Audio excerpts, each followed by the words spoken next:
صرف ایک جملہ اور آدھا ترازو بھر گیا۔ حیران کن حدیث نبی صلی اللہ علیہ وسلم۔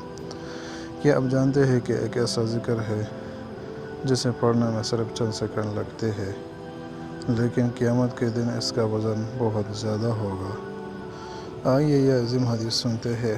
آج ہم ایک ایسے ذکر کے بارے میں جانیں گے جو زبان پر بہت ہلکا لیکن میزان میں بہت بھاری ہے۔ رسول اللہ صلی اللہ علیہ وسلم نے فرمایا، سبحان اللہ بحمدہ سبحان اللہ العظیم۔ یہ دو کلمات رحمان کو بہت محبوب ہے، زبان پر ہلکے ہیں اور میزان میں بہت بھاری ہے۔ دوستو، ہم روزانہ دنیا کے کاموں میں گھنٹوں گزار دیتے ہیں، لیکن کبھی کبھی چند سیکنڈ کا ذکر اللہ تعالیٰ کی بہت بڑی قدر رکھتا ہے۔ سوچیں، اگر ہم دن میں 100 بار سبحان اللہ بحمدہ پڑھ لیں تو کتنا اجر حاصل ہو سکتا ہے۔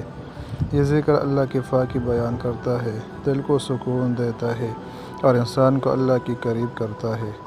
اس حدیث سے ہمیں معلوم ہوتا ہے کہ اسلام میں صرف بڑے اعمال ہی نہیں بلکہ چھوٹے اور آسان اعمال بھی بہت قیمتی ہے۔ لہذا آج ہی عہد کریں کہ ہم اس ذکر کو اپنے روزمرہ زندگی کا حصہ بنائیں گے۔